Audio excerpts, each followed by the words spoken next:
Good morning, everyone. Alex and we're going to be focusing on ABM. Alex is leading the sales effort at Workbooks. Hi everyone.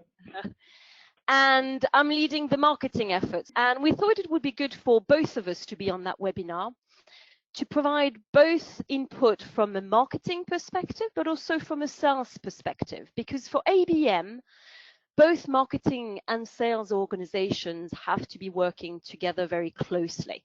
ABM has been trending in the B2B world for many, many years. And for many of us, and I have to say for quite a few years at the beginning of the ABM trend, I was seeing it as a buzzword, something that, I was aspiring to do, but something that I really thought in reality, I couldn't really see how I could do that in my own organization. We've all heard organizations spending hundreds of thousands of pounds doing ABM for targeting a very small sets of accounts.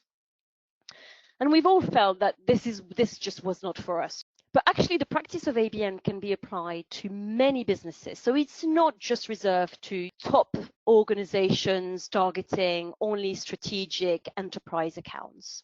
We use ABM. We're a small CRM vendor targeting the mid-market, but we have an ABM strategy, and I'll give you a little bit more insight into that strategy later on. So this webinar is more about demystifying ABM. It's about giving you a sense of, yes, you potentially could apply an ABM strategy, but also to give you some practical tips on how you can start doing ABM and how you would do that, more importantly. So let's start with a definition. The traditional definition of ABM is treating an account or a small subset of accounts as a market in their own rights. So that means really starting to hone in on one account specifically or a subset of account, but still in a small quantity, and really looking at the market and understanding what are the characteristics of that market and how you should go to market to those accounts. It's about targeting. It's about personalization, making sure that everything that you're doing is very relevant and personalized to that small set of accounts that you want to go after. An ABM approach won't be successful unless marketing and sales are completely aligned. It's both teams have to work hand in hand in order to execute on an ABM strategy. We're looking at the key business issues that are facing our target market. We are mapping those to individuals within those accounts, and we are tailoring and personalizing our campaign to address those specific issues. Yeah, I think just to add to that, the key there is you've probably all heard the term account-based marketing, but you've also got account-based selling, and really account-based marketing, account-based selling go hand in hand. They have to work together for ABM to be effective. And I'll also probably include customer success into that as well. So when you're looking at a team within the business fully aligned, you need your customer account manager, your customer success team, as well as sales, as well as marketing, all working together when implementing an ABM strategy for it to be effective. And just to add to Alex's point, you can do ABM strategy both to your prospect, but you can also apply an ABM strategy to your existing base, to your top customers, your tier one. And you can build ABM strategies to reinforce customer advocacy, upsell and cross-sell, etc. So it can be applied to both new business and existing business as well. Why start an ABM strategy? It's because it has a substantial positive impact on your business performance. So if you look at the quotes that are on the screen, most organizations initially adopt an ABM strategy to improve critical business results, such as pipeline efficiency, expansion, customer lifetime value. These numbers talk for themselves. 93% of B2B companies say ABM is extremely or very important to their marketing efforts. Companies that have been using ABM for at least 1 year have seen a 10% increase in revenue, while 19% reported over 30% of revenue growth. 87% of B2B marketers agree that ABM delivers a higher return on investment than any other marketing activities that they are doing. And companies that have implemented ABM have reported an 84% improvement in reputation, but also 74% improvement in customer relationship. So these are pretty impressive statistics. If you are engaging in an ABM strategy, you will see some positive return for your organization. Just to add to that, the other area that is worth considering when you're looking at why do ABM is that it is pretty much focused to B2B companies. If you're selling strategy or your go-to-market is B2C, it's probably not right for you. And I'd also say that you want to look closely at your approach to market. So if your product or service is fairly complex with a value of probably £30,000 plus with a sales cycle of 5+ months, ABM again will be very well suited to your go-to-market strategy.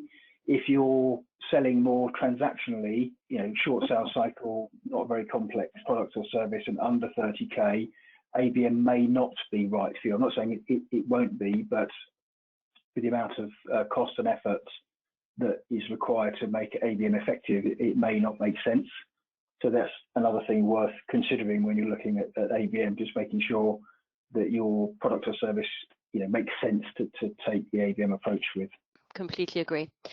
So I think ABM is worth having a look at because it can really change the efficiency and effectiveness of your sales and marketing effort. So let's start to dig a little bit deeper into the different types of ABM. There's 3 types of ABM with a kind of a variation in spending and more importantly about focus and personalization.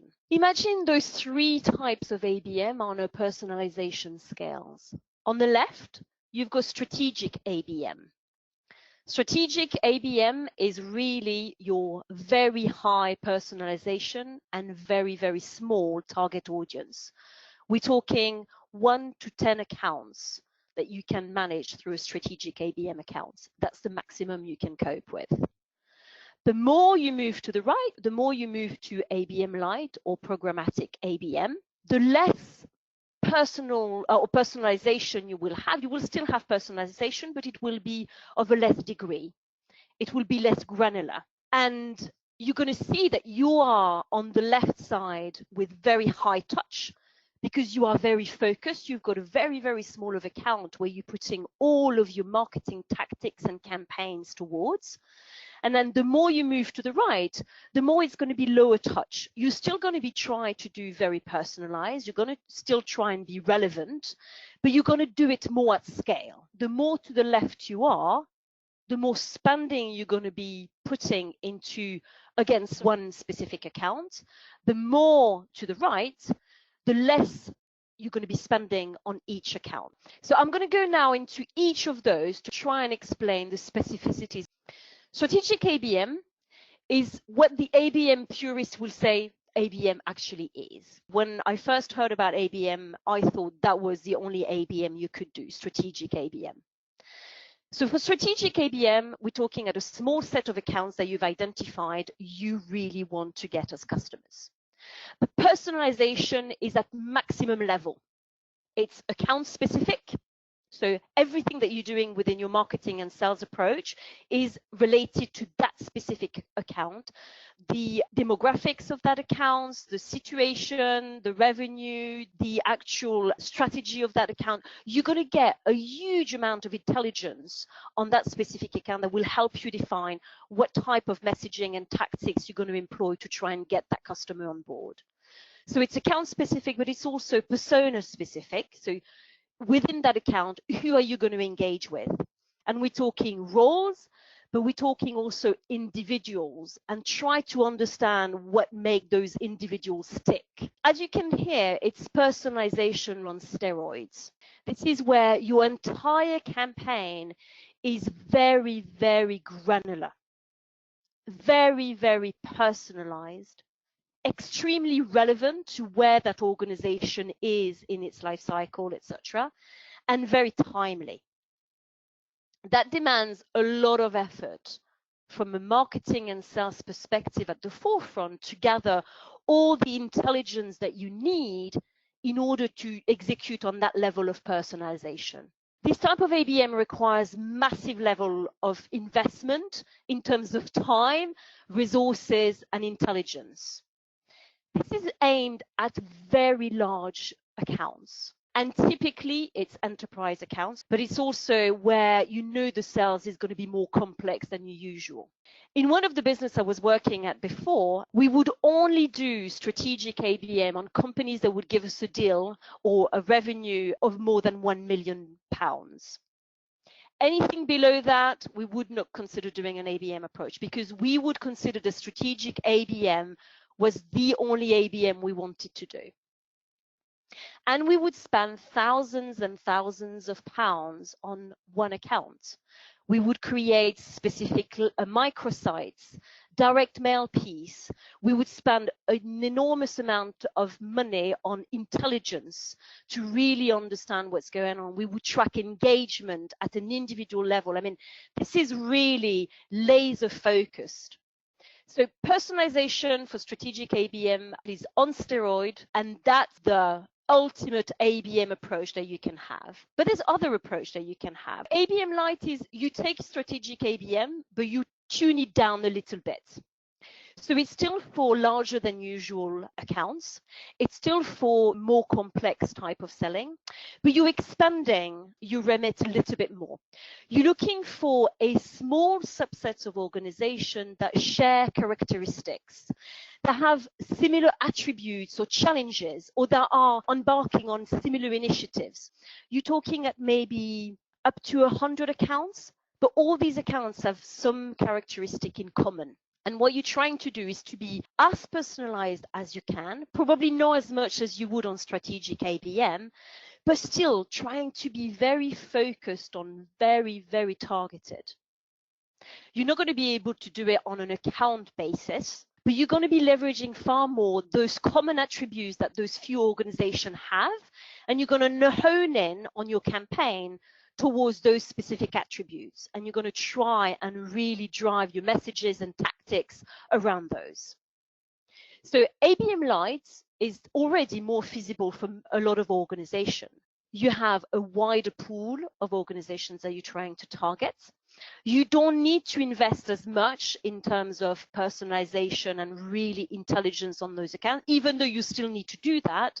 But it's not on steroid. It's personalization at a high level, but more manageable and a little bit more at scale. And then the last one, that's ABM at even further scale, is what we would call programmatic ABM. And it's really one-to-many relationship. Your audience still has something in common, because you need to find that common denominator to start to be targeted and personalized. But that may be more, those organizations are within a specific vertical. They fit a specific type of criteria, like revenue bandwidth. You know, I want to target the mid-market, so organizations that are between, let's say, 50 million to 200 million in revenue, whatever the criteria that you're choosing, but they have to have something in common, probably not as much as the ABM Lite type organization, but they have a common denominator across. And then you can start to be personalized. You can start doing more specific marketing activities to those organizations within that programmatic ABM. Programmatic ABM is really your personalization at scale, where the personalization at the top of the funnel, or at the beginning of the engagement, is mainly automated through, for example, marketing automation tools. And then the further those accounts move into the buying cycle, then that personalization becomes greater, but that's through individual sales relationship and engagement.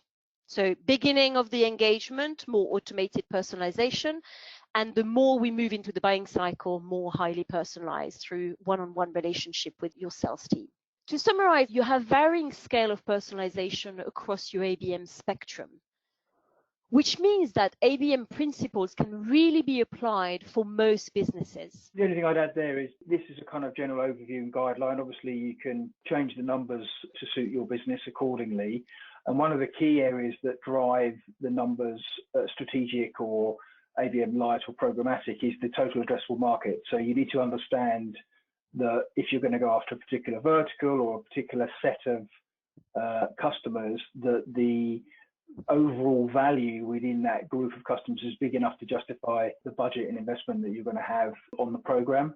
Some customers, you can have a champagne budget, and others you might have a sparkling water budget, but they're sorts of things you need to figure out based on the size of the deals and the size of the market that you're going after, and then apply the ABM principles to that. As Alex said, you really need to look at your own business to see which one, or maybe a combination of, because you could actually be running some ABM-like program as well as, for example, some programmatic ABM.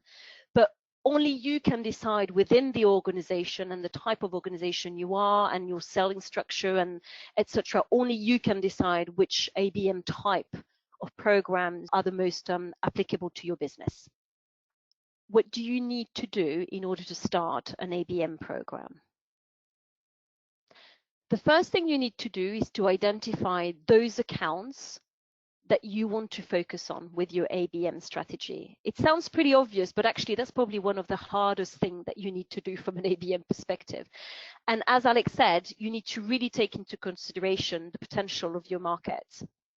So really understand how much revenue can you get from that target audience, and is it worth investing a lot of resources and time into targeting that specific market? Well, the first thing that we would recommend is to look at your existing base and look at the existing customers that you have that have been extremely successful with your product and services, because these seems to be the type of organization that potentially you want to get more of. So at Workbooks, we've taken that route and we've looked at our existing customer base, and we looked at what are the customers that were giving us a good level of revenue and that had really, really benefited from leveraging our products and services. These are an ideal customer. What are the lookalikes within the markets, and what type of organization, and more importantly, which organization fit that profile? Industries, geographical coverage, the size of the business, so how many employees, and what is your sweet spot for the services and products that you're offering, the revenue of those organizations, because usually revenue, will impact how much money they're spending with you, depending on what products and services you're offering. There might be other factors that you want to consider. It might be, for example, in B2B for technology, what technology they're currently using, their maturity related to technology. Are they an early adopters of technology? Are they more of a laggard? I mean, there's so many criteria that you can consider. And again, it will depend on what your business looks like. But it's really, really important to spend a fair amount of time identifying what that ideal customer profile is. Because what you don't want to be doing is spending time and resources focusing on a target audience that's basically is not right for you. Yeah, and if you look at the research, according to the 2019 Topo account-based benchmark research, organizations with a strong ideal customer profile achieved a 68% higher account win rate. You can't underestimate the strength of doing this properly. Having a strong ideal customer profile and spending the time up front on getting that right will really pay dividends in the future. So that's the first thing that we recommend you do and spend time on. The second element that we think is absolutely critical is identifying your core buying personas. So in B2B, we all know that there are multiple stakeholders in the buying process. So you want to really hone in onto who are those key personas. So who are the key people that buy your product or your services? Who are they? What is their role in the purchasing decision? So where do they get involved into that buying process? What is their individual goals and objectives? So as an individual, they all have a responsibility within their business. What is that? What is motivating them to do A, B, and C in their own role? What is their pain points and their challenges? What is their KPIs? How do they get measured in their own role? What keeps them awake at night? What they're trying to do to address that? You might want to also look into what are the common objections that you hear from those kind of personas. There are many persona templates available online, and I'll be quite happy to share the one that we're using ourselves. But it's really important to spend time identifying those core personas, because that's going to help you really understand how you're going to target each and every one of them. And you might target them very, very differently. So I'll give you again an example for Workbooks. We know that we have to usually engage with the head of sales, the head of marketing, because we target mid-market organization, the head of the business. We might need to also engage with the person working in the IT organization because we're an IT provider. We might also engage with the head of finance. Because we do CRM, we might also be engaging with the head of customer service or customer support. Each of those will have very different profile, and we will target a head of marketing very differently than a head of customer service, for example. Very different message. We probably would use different channel to engage with that person. So you can see where actually getting under the skin of your persona is going to make your personalization even better, because you would have already started personalization at an account level based on the demographics of that accounts. But now you're going even deeper, where you're starting to understand the people within that business and what drives them, what are their big pains and issues, and how potentially you can provide products and services that will help that persona address those challenges. Obviously, with the ABM approach, you're typically going after slightly bigger deals. You're probably working in the enterprise a bit more, where decisions are made by committee. Well, it's more likely to be 6 or 7 people. So understanding the personas, understanding the group dynamic and how that group operates and the group KPIs and metrics becomes really important. So this type of research, along with the ideal customer profile, again, the more you can do on that upfront makes you much more efficient and more effective further down the line. And you can really use your existing customer base to get some inkling to start with at the beginning on how decisions are being made in that type of accounts. So interviewing your existing customers, the ones that you've used as a reference for your lookalike search, that would be a typical starting point on and how you can build those personas. So interviewing different people within a specific customer that you think is an ideal customer for you might give you some inkling on how the dynamics is working within those accounts, and more importantly for each of those personas, what are the key triggers and pain points. And if you interview quite a few of them, you'll start getting a little bit more of a picture that will help you define what you need to do and how you want to approach your target ABM list. The third thing that you need to get a handle on is what you're going to leverage in order to engage with those accounts. So it's really looking at your content strategy. So you need to map your content. If you're doing strategic ABM against each of the accounts within that list, you also need to look at mapping your content against each persona. As I said, you might target very, very different people within an organization, and you will need very different content to address those different personas. And the last element of your content needs to look at how that content matches the typical stages of a buying cycle, because at each stage, the expectation of your prospect or customers will be slightly different. So you've got top of the funnel, and top of the funnel, obviously your content needs to be focused on education. Yeah, it's about identifying the pain points that your persona or this account is facing, and starting to educate them on the potential resolution of that pain point. Effective content there, it has to be informative, it has to be educational, but still quite light.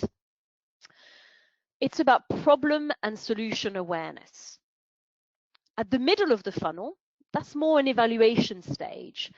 And at that stage, you're looking at prospecting, starting to really engaging with your content. They're taking action a little bit more proactively. Your content should obviously be educating still, but it should begin to really start the process of positioning your company as the solution to that account's challenge or that persona's challenge. So starting to provide more insight, more details, and provide greater value. And then the further you go down into your funnel, the more it's about convincing that account that your products and services are the right answer. So it's about removing any inkling of uncertainty, of doubts, that you can help them be the answer to the pain points that they currently have. So you need to map your content across the buyer's journey and ensure that you have it ready when your program starts. So it's not good about just thinking top of the funnel, but then some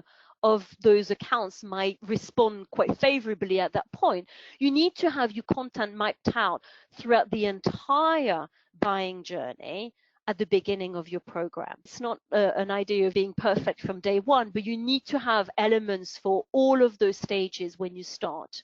In terms of content, we often say that ABM and the challenger sales go very well together. I mean, challenger is relevant normally anyway, especially with ABM, but in the current climate, it's becoming even more relevant. I don't know if anyone's familiar with the challenger sale or the challenger customer. Some research done by the CEB group after the last financial crisis in 2008. And what they found was a trend towards what they call the challenger sale, a type of approach where by taking that approach, people were still effectively selling during that crisis. And really what they're talking about there's three things they talk about: teaching, tailoring, and taking control. So teaching and tailoring fits very much into what we're talking about with ABM, because it's all about personalization. It's about adding real insight and value with the content that you're delivering. And that content is delivered by a persona or even directly to a particular targeted person. And the last part then is taking control. And I think the key there is that with ABM, you're deciding what the target customers or target profiles are that you're going after, as opposed to relying on inbound leads coming in where you don't have so much control over that target. With ABM, you have absolute control because you're deciding what your target account lists are for your ABM strategy. So as I say, Challenger and ABM go like hand in glove. They fit very well together. And I'd recommend, if anyone hasn't looked into that, it's something worth investigating. And then final stage is really implementing your ABM strategy. Before you even start, the first thing I would ask you to do is to really define what are the objectives of your ABM campaign. You need to be clear on why you are doing it. What do you want to achieve as an organization that you are not achieving right now? What is the aim of the ABM program? The second thing that you need to agree on, and again, this has to really be a true partnership between sales and marketing at that point, really, kind of defining what do we want to get out of this program? Who do we want to target? So let's have an agreement on which buyer personas we're going to target. Is it all of them, all of them that we've identified, or are we going to hone in on a few specific ones that we really want to, focus on? Then obviously you need to agree on the core messages, the value proposition, and also the creative that you're going to deploy throughout your campaign. You also need to define what the channels you are going to use in order to engage with your audience. So you've got contents, you've got your core messages, you've got your target audience, you know why you're doing it. Now is how you're going to engage with those accounts. Which tactics are you going to employ in order to drive the engagement of those accounts? And there's many channels that you can use: marketing emails, sales emails, direct mails, online social media, marketing online, retargeting, remarketing, in-person events, virtual events, webinars. There are so many channels we can use to engage, but you need to define really how you're going to employ those channels and whether all of the channels are applicable, or for some target audience, some might not be. For example, I've just given you a screenshot. I mean, it's very, very small, but it's about understanding how those different tactics are going to flow through the campaign. What is the frequency of engagement with the account? So you can see on the screen here, the cadence. Are we going to do it every day? Are we going to do it every week? And again, it will all depend on who you're targeting, what message you are targeting them with, which audience within those accounts you are targeting. That cadence you will have to define, based on your own organization. Then you're going to define the delivery methods. Here you can see on day one, we thought video email might be the right approach. Then on day two, the business development team. So your sales organization will get involved and pick up the phone. Then obviously, which piece of content that you've mapped earlier, you're going to be leveraging within that tactic. And what is the outcome you want? And the outcome is really looking at what KPI you want to get. how you're going to monitor whether this ABM approach is working and whether that specific tactic has helped penetrate that account and move it along. The last element that you need to look at is your KPIs. What are you going to track? And again, those KPIs will be slightly different to your standard marketing activities and sales activities. KPIs for ABM will go from impressions, site traffic, appointments and demo booking, opportunities creating, pipeline value, engagement within the account, so people just engaging with the content. Other criteria or KPIs could be pipeline velocity. I mean, there's so many KPIs that you could be tracking with ABM. You need to think very carefully what those are and what intelligence they will give you to enable you to refine and improve, constantly doing iterations on your ABM approach. Yeah, on this one though, I just would say, I think the reason why this is so relevant is potentially you may have multiple campaigns within one program. So if we think about the top end, the strategic one-to-one ABM approach, you may have a campaign for each person, individual within the organization, or you may have a campaign for a specific set of personas. So you may have multiple campaigns within one program, and it's important to understand what's the cadence, what's the delivery method, what content do we have, but more importantly, who's going to deliver that? So who's responsible for that within the organization? Is it someone within sales? Is it someone within marketing? Is it someone within customer success? So having a clear plan that can be shared across the team ensures that the program and campaign is being delivered and monitored effectively. I'll pick up the KPIs when we start talking about dashboards. Yeah, no, that's a very valid point, because again, it's a team effort, right?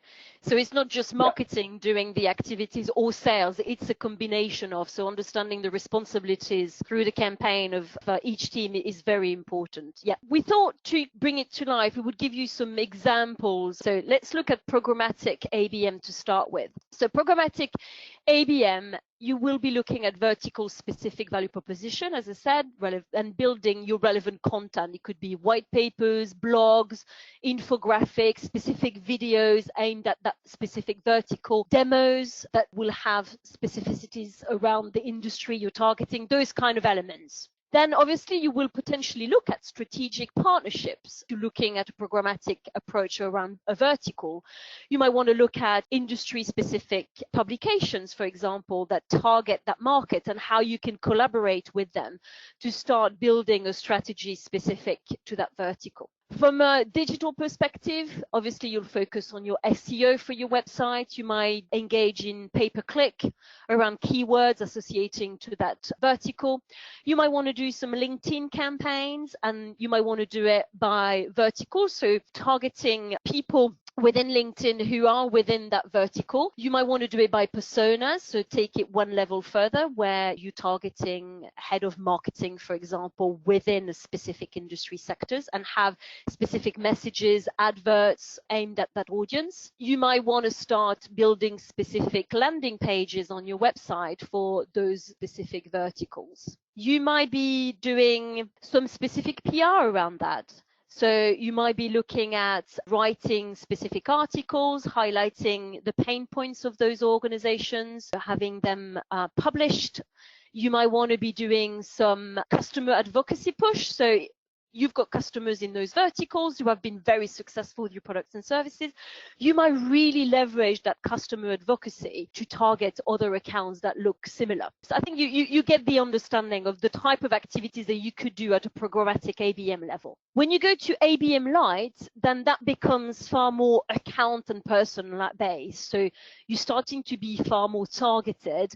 And that's where, for example, on LinkedIn, you can start to be far more targeted. You can do emails, for example, within that accounts, which will be an additional type of activities that you could do. You can do small live events to target those specific ABM accounts. You can do direct mail, which is a little bit more cost that you potentially wouldn't do for programmatic ABM, but it will still give you a certain element of scale within that. For ABM Lite, you might want to involve a little bit more the sales and the business development team of your organization to be targeting those accounts. And then you've got your strategic ABM. So strategic ABM, that is super personalized and super focused.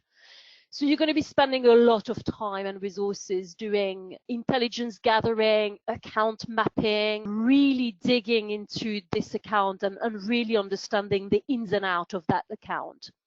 You're going to build bespoke value proposition and content aimed at that account specifically. So that's kind of really, really very bespoke, and that's something that you will spend a lot of time building. Sales and BDR will be very important because it's about highly personalized. So they will be even more involved than they would be for ABM Lite or programmatic ABM. From a digital perspective, I think you're going to look at how you can create microsites, for example, for an individual account. Everything is going to be hyper personalized. So if you're doing a direct mail, it's going to be a direct mail that is absolutely bespoke to that account. So again, quite high cost, but could be very, very effective. And then you would potentially do even an account specific event where you invite different personas and different stakeholders from a business into one event where there is nobody else outside of that account, but where you're really engaging and getting all the key stakeholders of that account together. Then the next element of this webinar is about what do we need, or what do you need to support ABM? So I'm going to hand over to Alex. Thank you, Christelle. I think the key here is understanding all the different elements that need to be in place to execute ABM effectively. As you can see here, there's a few things that we can do quite quickly. We've talked about identifying target accounts. What you can do on top of that is within, for example, a CRM platform, you can add some insight scoring to that. So when you have your list of targeted accounts, you can then score that based on the amount of information that you have available to you. So the idea there is that you're looking to build more and more insight on that customer over time, and then you can score that so you can see the level of improvement over time for a particular account within the ABM strategy. You want to be able to segment effectively. And again, this is typically something that happens within a CRM platform. You want to be able to nurture the ABM account. So when we're talking about the programmatic ABM approach, Christelle was talking about lots of different multi-channel approaches that you can use in a program or a campaign, and that can be included within nurturing. We've got account-based scoring. Again, we can look at multiple contacts and personas and the level of engagement that we have for a particular account. So you want to see all the different engagements with website downloads, emails, conversations that you've had, events where you've met these people, and build up a score for that account based on all the different engagements across the different contacts within that particular account. Christelle touched on the personalization of website experiences, so having one-to-one unique landing pages for target accounts when they visit the website with personalized messaging. Making sure that the sales and marketing have a shared view of all ABM activities and engagement is key. And again, you can include customer success with that. I think one thing that's also really important is changing the way you go to market. You're changing from state A to state B, and to do that you definitely need buy-in from your senior management, either the CEO or your leadership team. ABM does require a lot of planning and a lot of effort to get it right, and so you definitely need to have the support of your senior management to do that. You could also look at having a dedicated ABM manager or an ABM team, and you see that quite a lot within large organizations where they have the resource. We use obviously our own technology at Workbooks to execute on our ABM strategy. And, we do at Workbooks ABM Lite and programmatic ABM. And in order to execute on that, obviously our marketing automation tool is extremely important, for particularly, for example, on the programmatic ABM, to personalize but through an automated process. So we use specific fields that we have on accounts and people in order to personalize the communication, but to do that at scale. So that's where marketing automation is really helping us. As Alex said, we're using web analytics. So, we're tracking people path on our website, and based on what they're doing and what type of content they're engaging with, we tailor a nurture program, based on that. We obviously monitor all of the scoring. So every time someone does something, we assign a score to it so that we can see how engaged the account is, because every person's score is grouped at a company or to an account level. And then obviously we're using CRM for segmentation, because that's where all of the intelligence we have on the accounts is stored. Everything from engagement that feeds from marketing automation, but also all of the demographic that we've researched is all stored in one place. So the segmentation is then very easy, and enables us to be quite effective in the way we target those accounts. Great, thank you. And then the other thing is, as Christo mentioned earlier, is measuring your results. So how do we measure whether our ABM campaigns are effective?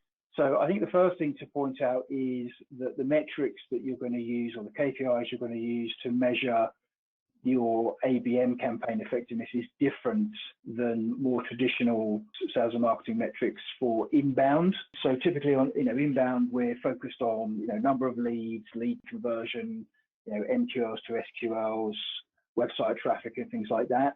That's not so relevant for ABM.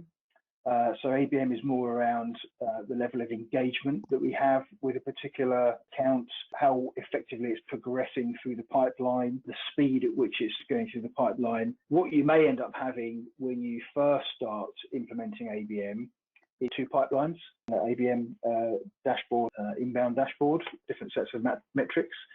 And this is an example here of a dashboard we use internally around ABM, where we're really focusing on the level of engagement and activity we have around those accounts. We're looking at the amount of progress we're making in terms of research and engagement with a particular set of target accounts. And we're looking to score that based on things like the number of downloads they've made, or the number of emails that they've opened, phone calls we've actually had some form of engagement. So the metrics are slightly different for ABM as they are for more traditional inbound marketing. And I think that dashboard is very useful as a way of getting sales and marketing engaged on a regular basis. So we review those dashboards on a weekly basis between sales and marketing, just to kind of understand how much activities has happened on the accounts, as agreed, the tactics flow that we have, what has been the outcome of those engagement and those tactics, what's working, what's not working, what's the plan for the forthcoming week. It really gives the focus and enable both teams to understand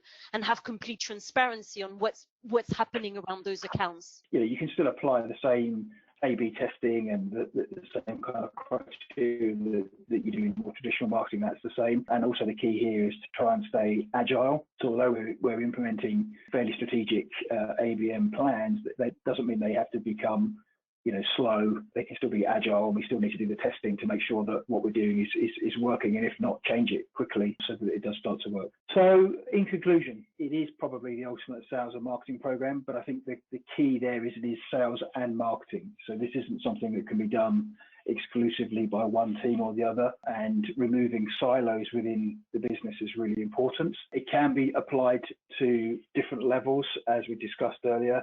And that's something that each organization will need to work out and identify for themselves to what they will do, what their go-to-market will be around ABM. Will it be, strategic one-to-one in its purest sense, or will it be a bit of a combination of all three? Get the basics right first, definitely. So people always say, well, how do we start ABM? What do we do first? And I always say, well, it's a bit like eating an elephant. You do it one bite at a time. Start small, but start now, and just refine as you go through it. You'll learn as you go through. You'll start to implement something, and then let's do reiterate that and improve that. And again, typically it takes probably a year to get ABM into a position where it's working effectively to start with. Definitely look at tools like CRM and marketing automation. They can help you execute ABM much more effectively, and define your KPIs up front. So what is it you need to measure around engagement for ABM that's going to work effectively? Look at these regularly and share them across the business where necessary, certainly within sales and marketing, and certainly within the leadership team. I'm going to just open for maybe one or two questions, because unfortunately we don't have much more time. Let's have a look. Right, so we've got one question, which is, what are the typical challenges of implementing ABM? So I think we've covered quite a few of those. It's about the planning, I guess. You need to really carefully identify your ideal customer profile. That is absolutely key to your success. You need to dig further into your personas, and that takes time and effort. You need to really look into your customer base to get some of that information to start with and then refine it over time. But I think for me, the biggest challenge is to get the two teams working together. As Alex said, this is the ultimate sales and marketing program. So if your two teams don't work well together, the program is not going to be successful. So it's very, very important to get the team working well together. I think that's absolutely the key, making sure the teams work effectively together, spend more time at the beginning doing the planning, getting the ideal customer profile, getting the target list right, working on the programs, do that work up front. Flip the mentality around what you're doing. You're almost turning the funnel upside down because of the personalization approach, which is very different. But yeah, I'd say the key things there: spend more time up front defining things and being clear with the direction that the company is going with ABM to make it as effective as possible. So thank you very much for joining. So thank you very much and have a good day.